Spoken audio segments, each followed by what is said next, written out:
All right, here we are with lesson 13, Trilogy for HL students. This is the last lesson of this unit. And to start, I'm going to show you the answers to this methylation analysis worksheet. If you haven't done this yet, then don't look at the answers until later. It's a really good practice for paper 2. We all know working on those paper 2 questions with a data analysis skill we need to be working on in class. So please do yourself a favor. Don't look at the answers until you've actually done the work, okay? So here are answers here about explaining how the process cells use to use genes to make proteins, how proteins can regulate transcription of a gene, looking at the median percentage, reading the graphs and comparing data using the graphs as well, discussing data supports hypotheses or not, and explaining a possible explanation of what's happening with lung cancer there. So again, when you've done it, pause the video and check your answers. Before you've done it, don't read them, okay? Give yourself a chance to really practice these questions. All right, here is our long list for 7.3. So we're talking about the different phases of translation. So with initiation, synthesis, and disassembly. We'll be talking about free versus bound ribosomes and how they support translation in different parts of the cell, different times. When it can happen, when it happens in terms of after transcription or later on, talking about primary structure, secondary, tertiary, quaternary structure of the proteins. Again, we reviewed this in topic 2.4 earlier. It's coming back in 7.3, so you can see it's much more likely to show up on an HL exam than an SL exam. And then applications, tRNA activating enzymes, and looking at polysomes in electromicrographs, and then looking at nucleotide ribosomes and tRNA using molecular visualization software. We'll be using Biomodel 3 like we have several times before. Okay, so here's our RIS targets. I can analyze the details of translation, including EPA sites, ribosome types, and tRNA activation. And I can use specialized vocabulary to describe complex molecular processes. So first things first, as I'm sure you remember from 1.2, the second unit we did in year 1 of the course, ribosomes are often found bound to the rough endoplasmic reticulum. They can also be found in the cytoplasm as free ribosomes. So we can see here we have both free ribosomes floating around, and we have ribosomes that are bound to the ER. Okay, the structure of ribosomes is the same. So they have a large and small subunit. We have different sizes, remember, in eukaryotes and prokaryotes, with 70S and 60S larger ones in eukaryotes. But their overall structure is the same. But their purposes are going to be different based on their position, their location within the cell. So one is going to produce proteins for the cell to use, and one produces those for excretion and or use in lysosomes. So take a minute and think about or talk to your partner. Which one do you think is which? Which one produces proteins for cells to use, and which one produces proteins for excretion or use in lysosomes? Well, the ones that our cells are going to use, let's come back to that. So first of all, what do lysosomes do? So lysosomes, if you remember, Neil did a really creepy job with lysosomes in the speed dating. He did it twice. Lysosomes are organelles that help to break down dead or malfunctioning cell parts, cell organelles, to keep the entire cell functioning really well. So they have to have enzymes inside them that will break down these different structures. And of course, enzymes are always going to be proteins, just that have the purpose of accelerating a reaction rate. So enzymes are produced in lysosomes. So the free ribosomes are going to be ones that are produced for things that are going to be used inside the cell, and the bound ones are for the ones in lysosomes. They're bound, they're close to the ER. Okay, so one of the skills we do today is using molecular visualization software to analyze the structure of eukaryotic ribosomes and tRNA. And we're going to use that with, there's a couple links on Schoology to help you do that. There's Biomodel 3 and another one for the histones as well, okay? For the ribosome, sorry. I want you to look at, for both the EPA sites of the ribosome and make note of the functions of them, and then think about how the two fit together, perform the process of translation. So it should take about 10 minutes to really spend some time on both of these websites. They're in the course resources folder on Schoology. To really look at the different structures and familiarize with them before we get into the actual process here. Okay? So pause the video, give yourself 10 minutes to really do this and spend some time. Okay, once you've done that, the next thing is to look at tRNA activating enzymes. So each amino acid, we've been talking about, there's 20 amino acids. They have a specific amino acyl tRNA synthetase enzyme. It's what the full name is called. And they're found in the cytoplasm. So based on that name and the image here and your reading, what do you think they do? Pause the video, talk to a classmate.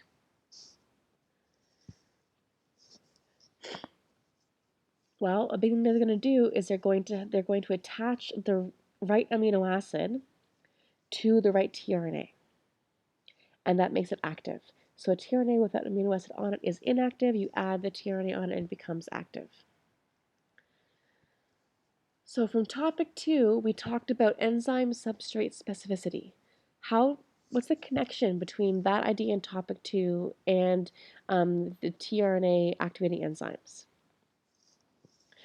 Well, if you look here, we can see the 2 active sites on the enzyme. One is for the tRNA to fit in, it's going to have that matches the anticodon shape, and one is for the amino acids to fit in, the orange part's the amino acid to fit into, as well as our ATP. So each enzyme is specific to a particular amino acid and the particular tRNA that fits together to make this happen. And why we need ATP to do this?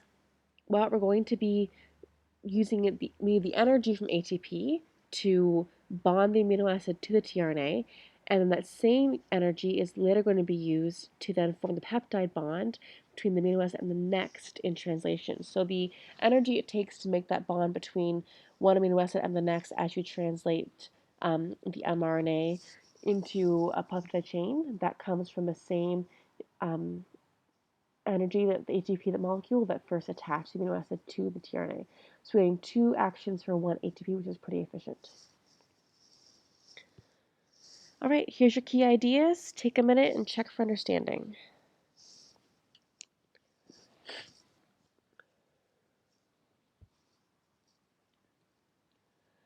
Okay, so here's the same diagram we went through when we did translation in topic 2 at the SL level. We're going to build on that for the HL level. Okay, so what you need to add to this is be looking at the different phases here of translation. You need to memorize the names of these phases for HL. So initiation, elongation, translocation, and termination. We're going to go through all of this we did in SL, but add more detail here. That's the HL level. Okay, so we're going to start, of course, with the beginning, initiation. So the very first part of initiation is assembling what's called the translation complex. So the translation complex includes the ribosome. So you can see at the beginning here, we just have the small subunit of the ribosome, and then the mRNA, and the first tRNA, and then the large subunit comes along after. Okay, so it includes assembling the entire ribosome and the initiator tRNA, which always has the anticodon that matches the start codon, and always carries the amino acid methionine, or MET. Okay, first we have the small ribosomal subunit binds, then we have the initiator tRNA comes to bind with AUG, the start codon. What is the anticodon for the start codon being AUG? Well, if it's AUG, the start codon must be, remember this is going to be one on RNA, so we're not going to have a T, it's going to be UAC. And then it always carries the amino acid MET or methionine. Then we have a large ribosomal subunit that's going to then bind, and that completes initiation. That takes energy to do that, and the energy comes from GTP. You don't need to know much about GTP for the class, but it does take energy to set up the whole ribosome. Okay, here's a nice diagram of this. If you are taking digital notes, I would definitely find this diagram. It's a really good one to show for initiation. So in your codes, this takes place after the mRNA has been processed, and usually happens just outside the nucleus. So remember, we process the RNA, we add the 5' cap, we add the poly A tail, we remove the introns, all that kind of stuff is happening, and happens outside the nucleus. Now in prokaryotes, where does it happen? And what's the difference?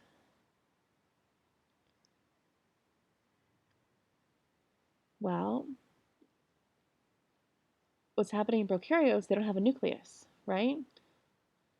So they don't need to wait to get to the nucleus. It can happen immediately after transcription. We can start doing initiation translation. So it happens very quickly, just in the cell body, and it doesn't need to wait. Okay. All right, so next step is elongation. So tRNAs are they going to bring in the amino acids and elongate the chain. So elongation makes a lot of sense to the title because we're making the chain longer. Our peptide chain is getting longer and longer as we add more amino acids to it. So what happens is in the elongation, this is detail you need to know as an HL student, is the first tRNA, our tRNA that carries methionine, is going to move from the A site to the P site, as different elongation factors are going to help a tRNA find the right place to enter the ribosome and on their anticodon sequence. So there's details here we're not doing at this course, but there's important things that help make sure the right tRNA matches up with the right anticodon and releases the right protein. Okay, and we're going from the A site to the P site to the E site. The ribosome is going to bond the amino acids in a polypeptide chain with a peptide bond, and that's going to use peptide bonds at the P site. So we have the E site here. So the A site is going to enter, and then we have the P site with the chains being made, and then the E site is where it's going to be exiting. Okay, so the peptide bond being formed at the P site. Next step, it's going to happen at the same time, is called translocation. So this is happening at the same time as elongation. Elongation is just referring to adding amino acids and making the peptide chain longer. And this is where translocation is moving tRNAs from the A site to the P site and then the E site. Okay, so APE is the sequence. So remember, tRNAs are arriving at the A site, matching the anticodon to the mRNA's codon. Then it's going to add its amino acid to the peptide chain at the P site, and as that's happening, it's going to move to the P site, and that tRNA is going to carry the entire peptide chain, however long it is at that point in translation, to the P site with it. Once it then bonds the next tRNA and passes its chain to the next one, then it's going to move to the E site and exit the ribosome. So the movement of the tRNA between A, P, and E sites, that's translocation. And it's happens, the elongation part is where the different amino acids here in the chain, you see them here, are being passed from one tRNA to the next, and the chain is getting longer each time you add an amino acid to it.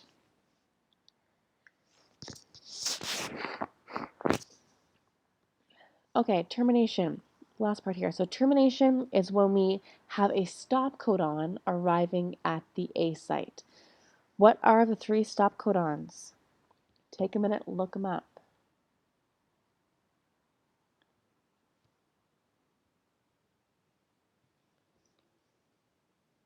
Okay, the release factor is a TR is going to come after the stop codon, right? And it carries it's like a tRNA, but it's not a tRNA.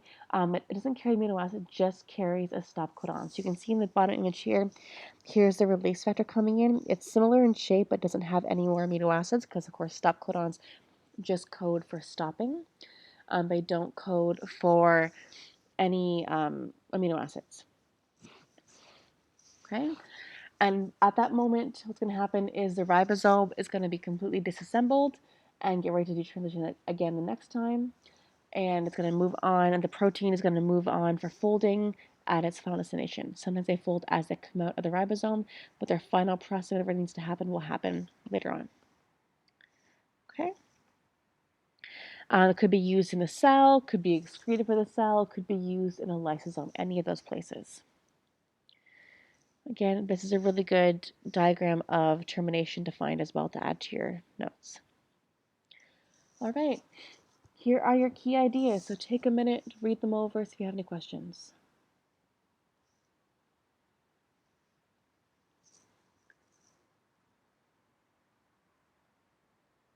Okay, here is a polysome. Now, based on your reading, what is a polysome and why are they useful?